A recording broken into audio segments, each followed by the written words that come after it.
প্রথমে ব্রয়লার দিয়ে শুরু করেছিলাম, পরবর্তীতে আমি লেয়ারে যাই। যখন আমার প্রোডাকশনে আসি তখন এই বাজারের মুরগির ডিমের দাম এতই কম ছিল যে আমার উৎপাদন থেকেও মানে লসে বিক্রি করতে হয়েছে। পরবর্তীতে 3 মাস প্রোডাকশনের পরে গিয়ে আমার আরো কপাল খারাপ যে বার্ড ফ্লু লাগে। বার্ড ফ্লুতে আমার মানে পুরা এটাই প্রজেক্টে লস। আমি আবার ইন্ডিয়ান ছাগলের খামার করি, এতে উপরে আমি 8-10 লাখ টাকা লস খাই। পরবর্তীতে শেষমেশ দেখলাম যে আসলে মাছের লস নেই, তাই এই মাছটাকে ভালোভাবে আবার করার চেষ্টা করতেছি। আসসালামু আলাইকুম সুপ্রিয় দর্শকবৃন্দ, সাকিব অ্যাগ্রোটেক লিমিটেডের পক্ষ থেকে আপনাদের সবাইকে জানাই শুভেচ্ছা ও অভিনন্দন। আমি মোহাম্মদ আখতারুজ্জামান আজকে আপনাদেরকে নিয়ে উপস্থিত হয়েছি মাদারীপুর জেলায়। আজকে এমন এক খামারের গল্প শোনাবো যিনি ব্যর্থতার গল্প শুনতে শুনতে পরে সফলতার মুখ দেখেছেন। অনেক পরিশ্রমের মাধ্যমে আজকে তিনি একজন সফল খামারি। চলুন শোনা যাক তার গল্পটি। আসসালামু আলাইকুম ভাইজান। ওয়ালাইকুম আসসালাম। ভাইজান ভালো আছেন? জি আলহামদুলিল্লাহ ভালো আছি, আপনি ভালো আছেন? ভালো আছি ভাইজান। ভাইজান আপনার নামটা কি? মোহাম্মদ মাহবুব। মাহবুব ভাই। মাহবুব ভাই, আমরা আপনার উদ্দেশ্যে আসছি। আমরা জানতে পারছি যে আপনি একজন সফল মৎস্য খামারি। তো প্রত্যেকটা সফলতার পিছনে তো কিছু গল্প থাকে। আমরা এটা জানতে চাই যে আপনি যে মৎস্য চাষে আসলেন, মৎস্য চাষে আসার পিছনের গল্পটি কি একটু যদি বলতেন। পিছনের গল্প বললে বলা যায় যে আমি 2011 সাল থেকে মাছ চাষে আসি। আমার ব্যবসা ছিল স্টুডিও, আমি স্টুডিওর ব্যবসার পাশাপাশি আমি মাছ চাষে আসি। আমি এই মাছ চাষে আমি শুরু থেকেই আমি এই হাইব্রিড যে মনোসেক্স তেলাপিয়া দিয়ে আমি আমার মাছ চাষের শুরু। এর সাথে যেমন মিশ্র কিছু রুই, কিছু কাতল, সিলভার, এগুলো ওই যে পরিমাণে কম, এগুলো দিয়েই এভাবে আমি মিশ্র চাষ করে আসছি। আচ্ছা, 2011 সাল থেকে? 11 সাল থেকে। পুকুর কি আপনার পৈতৃক পুকুর? হ্যাঁ, পৈতৃক পুকুর। আপনি প্রথমে তেলাপিয়া দিয়ে শুরু করছেন? জি জি। আচ্ছা আচ্ছা। তো আমরা আসার পরে দেখলাম যে আপনার পুকুরের উপরে একটি মুরগির খামার আছে। হ্যাঁ। তো এই বিষয়টা আপনি মুরগির খামার একটা দেখছেন, এই পাশে আর একটা ছিল।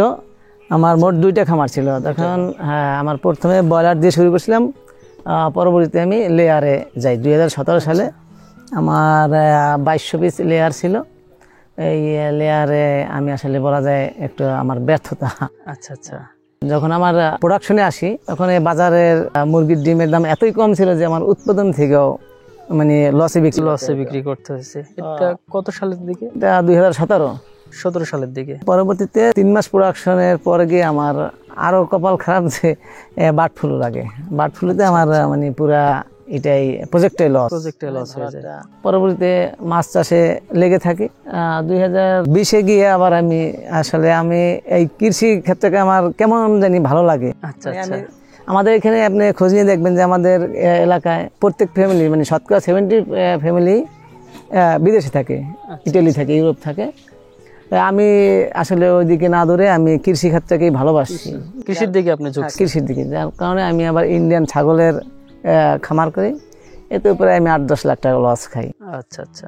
পরবর্তীতে শেষমেশ দেখলাম যে আসলে মাছের লস নেই, তাই এই মাছটাকে ভালোভাবে আবার করার চেষ্টা করতেছি। এসে তেলাপিয়ার পোনা খাই কম বাড়ে বেশি। 2025 সালের নতুন পোনা 15 মাস থেকে ডেলিভারি শুরু হয়ে গেছে। ডেলিভারি চলবে 25শে নভেম্বর পর্যন্ত। তো আপনি প্রথমে মুরগিতে লস যেটা হোক করছেন, ইন্ডিয়ান ছাগলের দিকে ঝুঁকছেন, সেটা তো একটা ধাক্কা খেয়েছেন।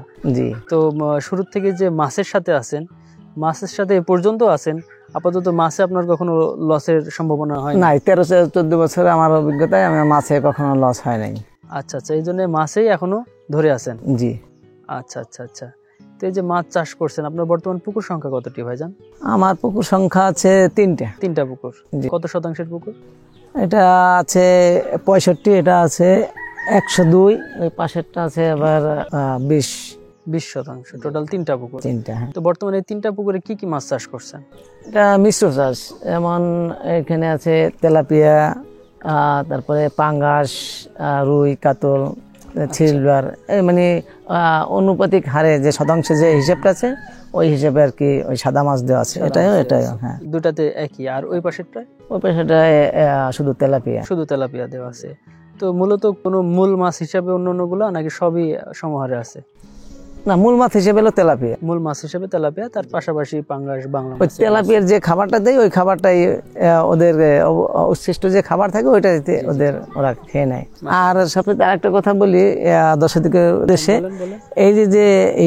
এই যে আমরা যে প্রথম খামারটা করি, আমরা 4 ভাই দুই ভাই, বড় ভাই সোনালী ব্যাংকে চাকরি করে, মেজো ভাই ঢাকায় চাকরি করে, আমরা দুই ভাই। এই পুরা মানে এই পুষ্করিণীটা আমাদের ঘের বলা যায়, পুষ্করিণী বলা যায়, এটা আমরা দুই ভাই কিন্তু কাটছি, আমাদের কোনো ই নাই, যেটাকে কামলা বলে, খ্রিস্টান কামলা, এ দিয়ে আমরা কাটাইনি।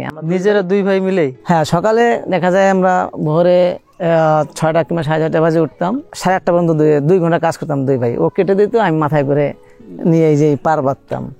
এভাবে মানে আমাদের আশপাশের লোক যারা ছিল, প্রতিদিন দেখতো যে শুধু কাটে, এরা বলতো কি এই কাজ কি জেনে করে নাকি কারা করে।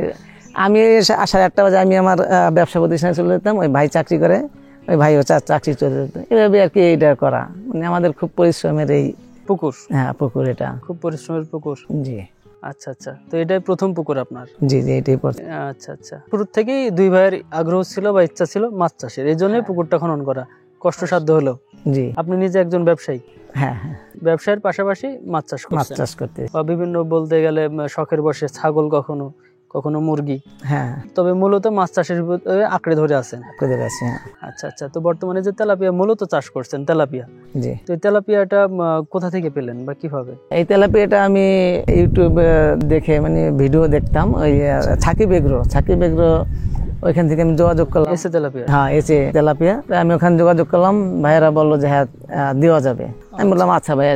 সে বললো যে পুকুরটা প্রস্তুতি করেন। তখন আমি ওই যে ওই পাশে নেটিং করে, তখন পানি 3 ফিট ছিল, এখন তো পানি 6 ফিট। তখন ওই নেটিং করলাম। পরবর্তীতে যখন আমাকে অর্ডার ভাই কনফার্ম করলো যে ভাই তেলাপিয়াটা কবে আপনি অ্যাকসেপ্ট করতে পারবেন, তখন আমি তাকে ডেট বললাম। তখন ওই ভাই বললো ঠিক আছে, আপনি এই টেকারহাট পরিবহন থেকে আপনাকে নিতে হবে। পরবর্তীতে আমি সম্পূর্ণ টাকা পে করলাম। পরে মাছটা পাওয়ার আগে সম্পূর্ণ টাকাটা পে? সম্পূর্ণ টাকা পে করছি। পরে ভাইয়া বলছে যে আপনি গাড়িতে পাঠাইছে, ওই গাড়ির হিসেব মানে ওনাদের সাথে যোগাযোগ করে মাছটা যোগাযোগ করে হ্যাঁ আমি মাছ নিয়ে আসছি। নিয়ে আসার পরে এখানে আমি নার্সিং করলাম। নার্সিং এর শেষে পরে গিয়ে চাষের পুকুরে দিলাম, দিয়ে মাশাআল্লাহ ভালোই রেজাল্ট। আমি অবশ্য কিছু মাছ বিক্রিও করেছি মাশাআল্লাহ। আর এখন আছে, এটাও আছে। আমি পরীক্ষামূলক আর কি দেখলাম যে আপনাদের এসে তেলাপিয়াটা কিরকম হয়। আগে আমি অন্য কোম্পানির করছি, মাশাআল্লাহ দেখলাম যে রেজাল্ট খারাপ না, রেজাল্ট ভালোই। পরবর্তীতে দেখা যায় আমার এবার তো কম আনছি পোনা, আগামীতে আরো বেশি আনার চিন্তা ভাবনা আছে।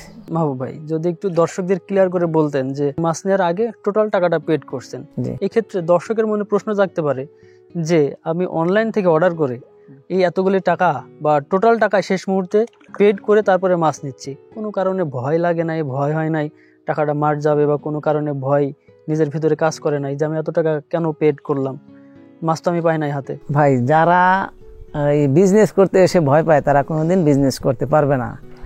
আর এখানে সবচেয়ে বড় কথা যে সাকিব এগ্রো একটা স্বনামধন্য কোম্পানি আমার জানা মতে, তাদের সাথে ডিল করতে আসলে আমার ওরকম হয় নাই। কারণ ওই চিটারি বাটপারি আছে, এগুলো যে নাই এরকম না, মানুষ এরকম প্রতারিত হয়, কিন্তু আসলে সব জায়গায় প্রতারিত হয় না।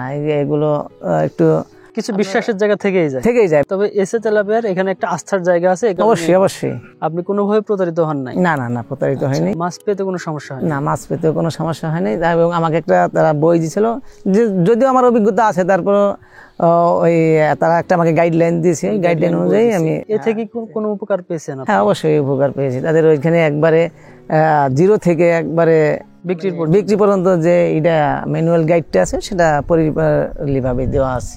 পরিপূর্ণভাবে ওটা দেওয়া আছে। আচ্ছা আচ্ছা, তো ভাই আপনার কথার ভিতরে আপনি বলছেন যে নার্সিং করতে হবে, আপনি ওই পাশে নেটিং করে নার্সিংটা করছেন। তো দর্শকদের যদি একটু ভালো করে বলতেন যে নার্সিংটা আপনি কেন করছেন? আসলে নার্সিংটা এই জন্যই জরুরি যে নার্সিং যদি কেউ না করে তাহলে তার মাছ ছোট বড় বিভিন্ন সাইজের হয়ে যাবে, বিভিন্ন সাইজের। এই জন্য যে নার্সিংটা করলে অল্প জায়গার মধ্যে ঘুরে ঘুরে খাবারটা দিলে ওরা পরিপূর্ণ খাবারটা পায়। এতে আপনার ছোট বড় সাইজ হওয়ার সম্ভাবনা খুব কম থাকে, হয় না বললে ভুল, কিন্তু হয়, কিন্তু একবারে কম। মাছের হিসেবে সঠিক হিসাবটা পাওয়া যায়। দেখা যায় আপনি যদি এখানে 20,000 তেলাপিয়া দিলেন, আপনি নার্সিং করে আপনি চাষের পুকুরে আপনি 15,000 নিয়ে গেলেন, 5,000 আপনি এখানে রেখে দিলেন, কিংবা আর একটা পুষ্করিণীতে দিয়ে দিলেন। এই জন্য এটা নার্সিংটা খুব জরুরি। তাহলে অবশ্যই নার্সিং খুবই জরুরি। জি, অবশ্যই। আচ্ছা আচ্ছা, তাহলে আপনি নার্সিং শেষ করে চাষের পুকুরে দিলেন, এর ভিতরে কোনো সমস্যা হলে বা মাছের কোনো রোগ ব্যাধি বলেন বা যাই বলেন, বা আপনি তো দীর্ঘদিন ধরে মাছ চাষ করছেন, জি। তো মাছের কি যে সমস্যা হচ্ছে বা তেলাপিয়ার কি ধরনের রোগ ব্যাধি বেশি হয়, কি অন্যান্য মাছের রোগ ব্যাধি বেশি, এই বিষয়টা কি আপনার কোনো ধারণা আছে বা এই বিষয়ে কি আমাদেরকে কিছু বলতে পারবেন? তেলাপিয়া আসলে যদিও এটা হাইব্রিড তেলাপিয়া, তারপর তেলাপিয়া কিন্তু আসলে রোগ বালাই একবারই কম, একেবারেই কম হয় না বললেই চলে। কারণ আমি এই যে এই পর্যন্ত যা করেছি, মানুষ অনেকে শীতে করে না, শীতে করতে ভয় পায়, আমি শীতেও করেছি, সারা বছরই আমি করি, কিন্তু তেলাপিয়ায় আমার ওরকম রোগ বালাই এখনো আচ্ছা আচ্ছা সম্মুখীন হয়নি। কখনো যদি কোনো রোগ বালাই ফেস করেন, এটা সমাধান করেন কিভাবে? এসে যে তেলাপিয়া আমি যেখান থেকে আনছি, যে তাদের কাছেও আমি ফোন দেই, তারা আমাকে সবসময় করে পরামর্শ দিয়ে থাকে।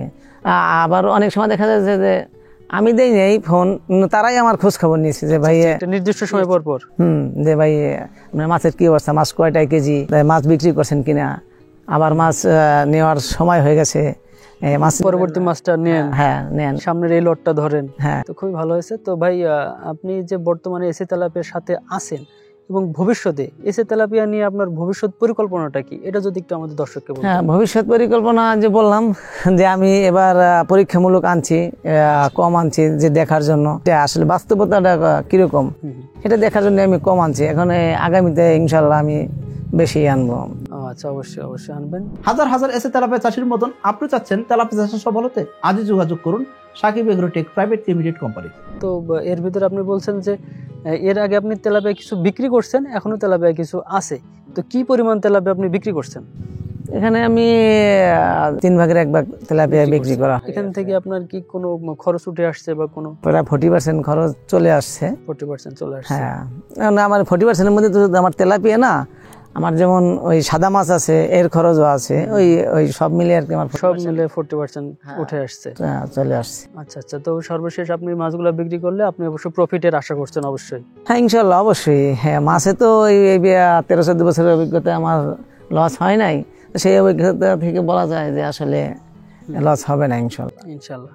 তো ভাইজান, আপনি যদি আমাদের দর্শকের উদ্দেশ্যে বলতেন, যারা নতুন মাছ চাষী, যারা নতুন মাছ চাষে আগ্রহী, তাদের বিষয়ে যদি কিছু বলতেন, তারা কি কারণে তেলাপিয়া মাছ চাষে আসবে, এই বিষয়টা যদি আমাদের দর্শককে একটু বলতেন। আসলে তেলাপিয়া মাছ চাষে নতুনরা আসবে একটা কারণই, যে তেলাপিয়া মাছের মর্টালিটিটা খুব কম, এবং এটা যে কোনো ওয়েদারে মানানসই। এটা আপনি যদি পানি মোটামুটি ওই একটু দূষিত হয়ে যায়, তারপরেও এই মাছটার মৃত্যুর হার কম। এই জন্য যারা নতুন, আমি অবশ্যই বলবো যে তারা আগে তেলাপিয়া দিয়ে শুরু করুক। সর্বপ্রথম তারা তেলাপিয়া দিয়ে শুরু, তেলাপিয়া দিয়ে 1 বছর করলে তাদের একটা অভিজ্ঞতা হবে, তখন তারা এর সাথে অন্যান্য চাষ করতে পারবে, সমস্যা নেই। হ্যাঁ, আমার যেমন পাঙ্গাস আছে, এর সাথে তেলাপিয়ার সাথে পাঙ্গাসটা দিলে কি হয়, ওই তেলাপিয়া একটা একটু 100 কেজি এনে তারপরে যদি পাঙ্গাসটা দেওয়া হয় তাহলে সবচেয়ে ভালো হয়। আচ্ছা, ঠিক আছে ভাই, আপনার থেকে অনেক গুরুত্বপূর্ণ তথ্য জানতে পারলাম আমরা এবং আমাদের দর্শকরা। জি, ঠিক আছে ভাইজান, ভালো থাকবেন। আপনার সাথে দেখা করে খুবই ভালো লাগছে। পরবর্তীতে অবশ্যই ইনশাল্লাহ। জি, আপনারাও এত দূর থেকে কষ্ট করে আসছেন, আপনাদের অসংখ্য অসংখ্য ধন্যবাদ। জি, আপনাদের মতো সবল খামারিদের জন্য আমরা আছি। সুপ্রিয় দর্শকবৃন্দ, এই মাত্র আপনারা শুনলেন মাহবুব ভাই কিভাবে একটি ব্যর্থতার গল্প থেকে সফলতার গল্পে আসছে। তিনি মুরগি পালন করছে, ছাগল পালন করছে, কোনোটাতেই সফলতা আনতে পারে নাই, কিন্তু মাছ চাষ তাকে বরাবরই সফলতার মুখ দেখিয়েছে। আমরা চাইবো আপনারাও মাহবুব ভাইয়ের সফলতা দেখে উদ্বুদ্ধ হয়ে মাছ চাষে আসুন। আপনারা ভালো থাকবেন। আমরা পরবর্তীতে অন্য কোনো খামারে, অন্য কোনো গল্পে আপনাদেরকে নিয়ে হাজির হব। সে পর্যন্ত সুস্থ থাকবেন। আর হ্যাঁ, অবশ্যই মাছ চাষের সকল তথ্য পেতে সাকিব এগ্রোটেকের সাথেই থাকবেন। ধন্যবাদ।